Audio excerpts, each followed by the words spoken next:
Okay, this is gonna be part one because I don't have enough time to actually do it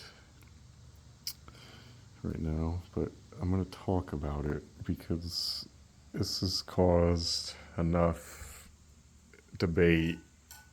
I want people to know. I've been posting on YouTube since I was like 12 years old, off and on. And I've used it, I don't know how many times to get by and stuff. So, this is my take on the Toyota lifetime transmission fluid. This is specifically a 2011 Toyota Sienna LE front wheel drive V6 or whatever, 6 cylinder. I'm not really a car person. I need cars like most of us.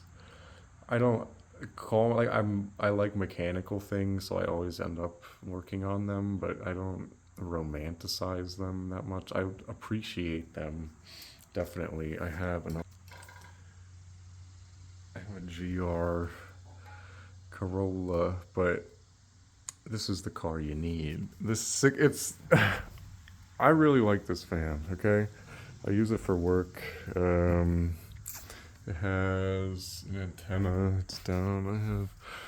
I do low voltage cabling, and it gets me where I need to go. It's a really good thing, but I inherited it from my father, who inherited it from his father. And believe it or not, I guess I'm actually making a video. We have service receipts, mileage, up to about there, because that's when my dad got it, and my dad does not keep as good records. This is the original sticker. So I had all of that. So I knew single line has never had a transmission drain flush, and I know my dad does. My dad's still like my grandfather passed away. I gave it to my dad. My dad got a new vehicle, and I'm doing IT type stuff, and I don't know. It's like a perfect vehicle for IT. I don't like wouldn't even do anything else, honestly. I don't know. One of those little transit vans, but they're so expensive. I could sell that thing. I keep, but well, it's whatever. Let's just say Toyota. My family, this is our second Sienna. My grandfather had one before this one. That one lasted until 275,000 miles at 20 years. And then at that point, it wasn't even the drivetrain. It was just the like body, the doors. Every door was broken. Windshield, like I don't even like windshield wipers still were like. It was fine. It was just falling apart. Okay, it was the Toyotas. Then I had a Corolla. My dad got, and I took it from 50 to 175. Pretty much, I did all the maintenance from 50 to 175. So I've taken this I put only probably 20,000 miles on this. Yeah, like 105 since I've been driving it.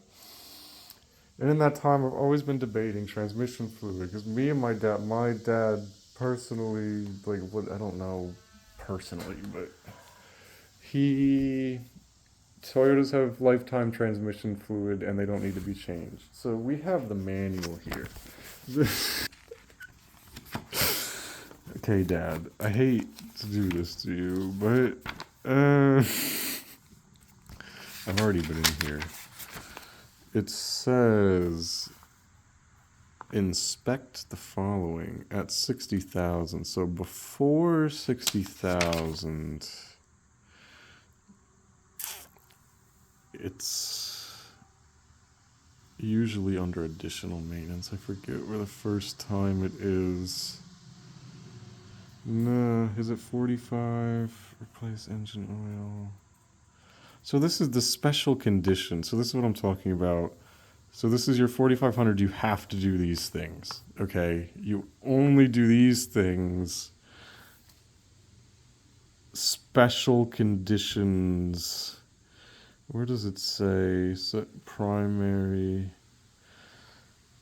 engine coolant. Somewhere it specifies that special operating conditions, primarily under the conditions indicated, special operating conditions means, so, oh, here we go. Specific definitions. Wall towing, car topper, or heavy vehicle loading, trips of less than 5 miles at low temperatures, excessive idling or low speed driving, such as police. So these are additional things that you start to get into. At one of the, if you're driving under these conditions, here it is. At 60,000, if you have been operating under special conditions, specifically towing, car topper, or heavy vehicle loading, you are required to replace automatic transmission fluid at 60,000 miles. Primary, no, that's secondary, okay?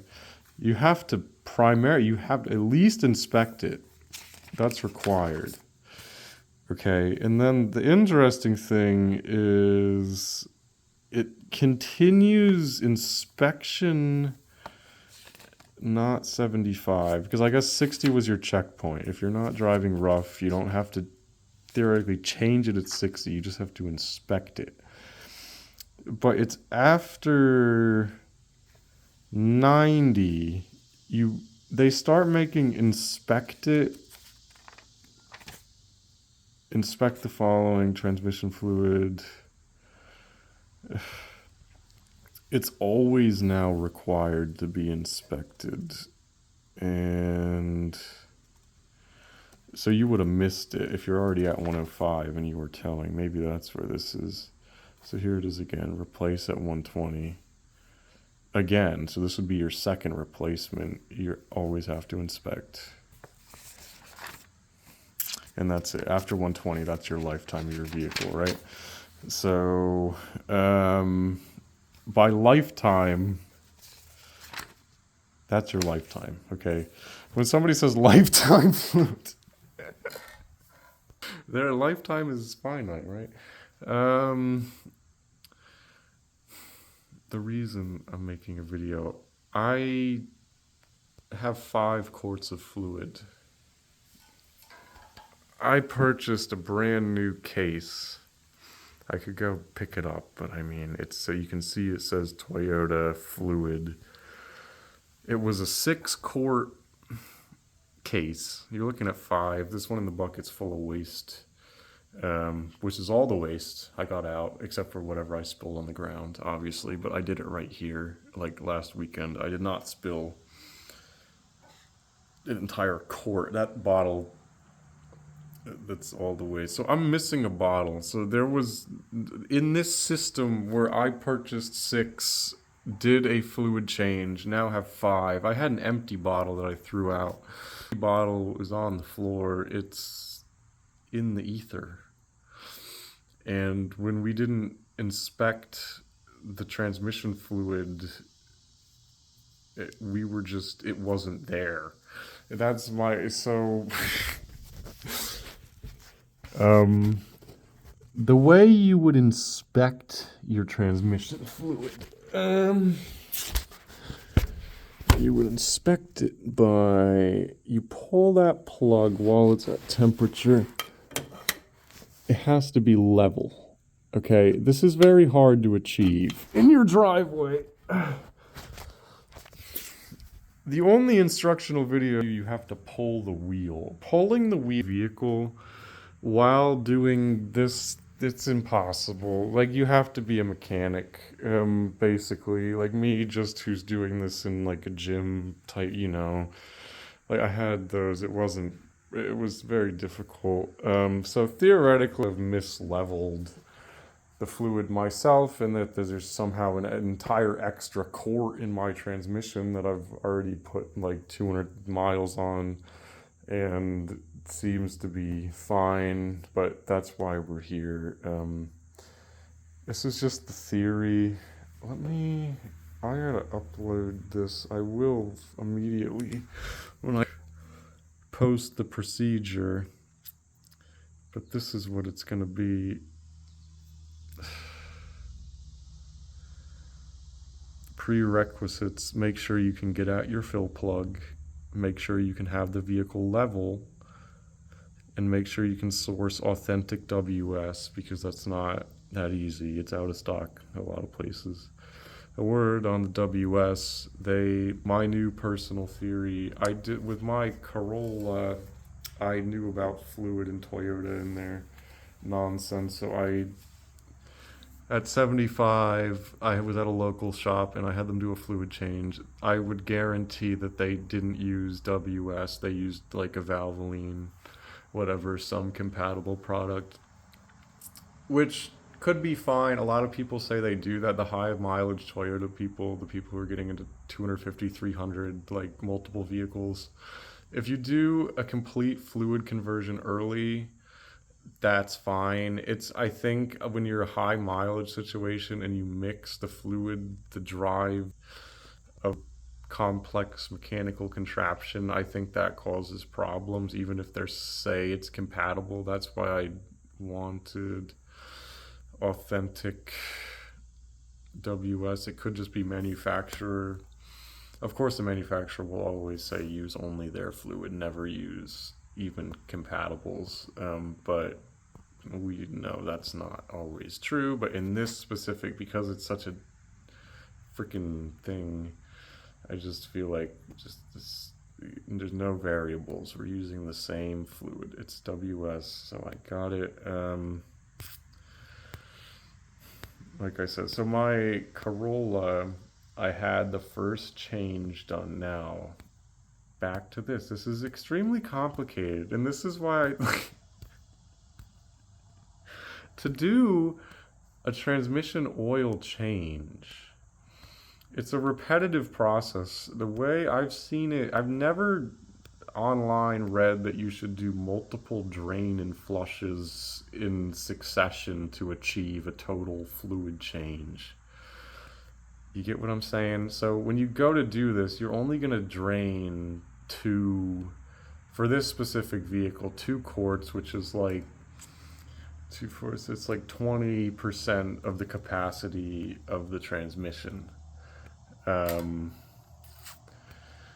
So in order to do a fluid change, you would need to perform that process multiple times, like up to 4 times in succession, right?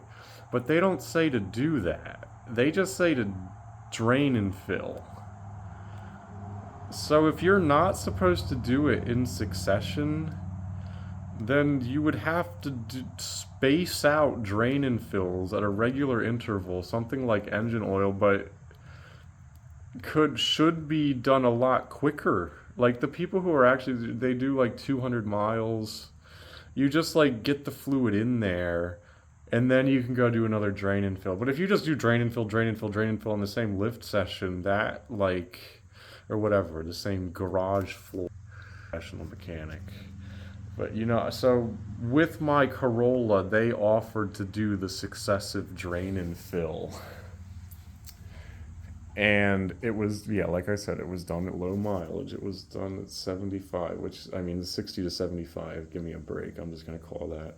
Let's say up to 60, you have free reign if you want to change fluid, if you want to even potentially mix fluid to, like, I don't know, if you had some weird situation, you couldn't, I don't know. Just up to 60, you have a lot more liberty. After that, stuff starts to get a little more complicated. That's kind of what the general, like, freaking consensus is. I don't know. So when is the last time your dealer told you that you need to come back 4 times every 200 miles? I've never heard that. That's not a thing. So what if that's the correct way to service this machine? And we're just ignoring it because it's lifetime fluid, and you will get to. I'm at 120. I get like it made it here no problem, right? Like even though I'm like whatever, it's just it sailed right in. But I'm a quart low at 120. By the time we get to we've been a quart low. That's 20% low for 50% of the vehicle's life. Like, that's how a machine starts to break down, right? It can't handle that. It, like,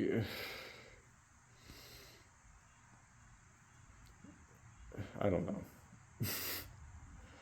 There are three Toyota examples I have personal experience with, high mileage.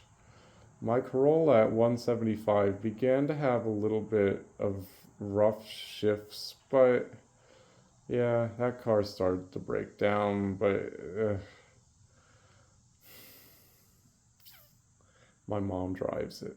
I don't. It gets driving very delicately. I was taking it to New York City, and it was just bogging. It was having some problem where if I put on the brakes too hard, it would almost cut out, and I couldn't fix it. I did the alternator. I did all the brakes. I didn't even sell the car. Yeah, I just kept it and whatever. But I was noticing it would have sometimes a little rough, but almost like, if you'd even call that rough. Then again, that car, since 75, was running non authentic fluid. So I don't know if you can call that. The Sienna, okay, let's talk about the other Sienna, the 275,000 mile Sienna. My father never performed. He drove over 100,000 miles, never performed a fluid change, never paid anybody to do that. But that car is equipped with a dipstick. So every time he would bring it in to any competent shop, they would be inspecting his fluid level. Okay, I don't know if I already talked about the level is important. Like, you can, it's easy for us to rationalize that a fluid could last forever, but if, I mean, immediately if you were to say that it's low, that's a totally different scenario. If it's low on fluid, it's going to have all sorts of problems, right? Um, and if the only way to inspect the level is to perform a drain and fill, and that was never performed, the fluid was never checked, and that's the whole point. Is it's not out of line with the spec. We just read the manual together. There's the vehicle came into a condition where it was doomed to fail. At 120, if so, we're performing the fluid change to verify this to make sure that it was in fact a quart low. But once we verify that, we'll say that it came into a state at 120 where it was destined to fail by 200, because 20% low on transmission fluid unanimously is not going to get you very far. Okay, all I'm saying is that if you weren't excessively driving, the spec, like, there is no way to inspect the fluid. If you're inspecting it, oh, maybe that's how this happens. Because the only way to inspect it is to crack the freaking drain plug and let a little dribble out. Maybe that's it. So maybe after every shop you bring it to, they've just dribbled enough so now you're a quart low. That's probable. Whatever the freaking thing is this could, like, I haven't seen. Like, you get a lot of, I don't know. This is like these cars. They mean so much to us. I don't know. Engineered obsolescence. I think I like Toyota as a company, but not communicating something like this it's kind of the way of the world, right? I mean, that's the unfortunate way of the world, is the people with information, they can do things like, if you know to look for this.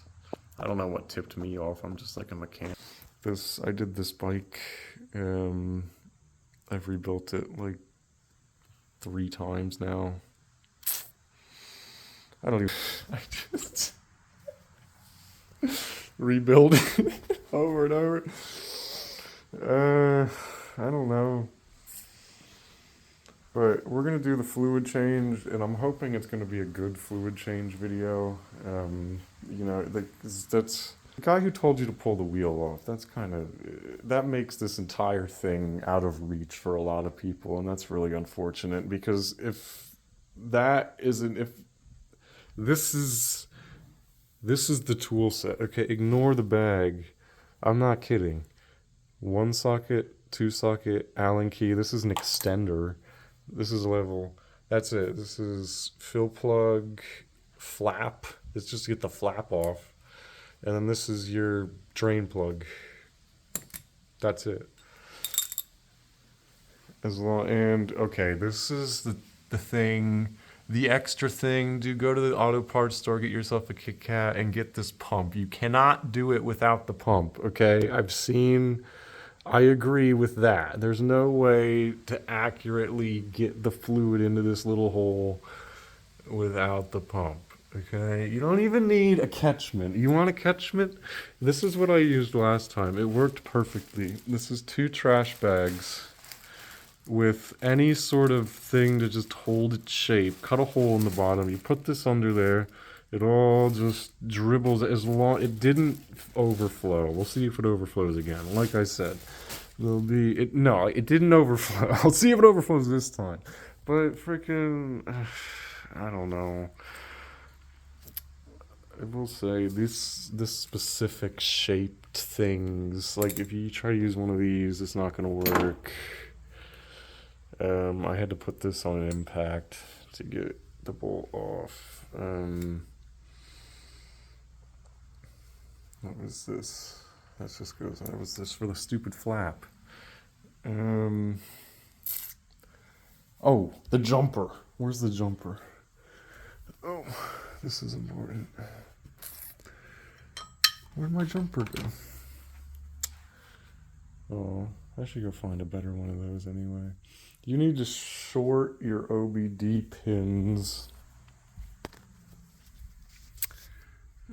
You can't see them. Light is such a problem. Cars. So you just need a little piece of wire. Where did mine go? It's all this little stuff. So you just get it all and then lose it all and then find it, hopefully. Probably never. Man. Alright. That's how you know you're in trouble. Okay. When there's a pencil, wrenches. So you know you did it. Okay.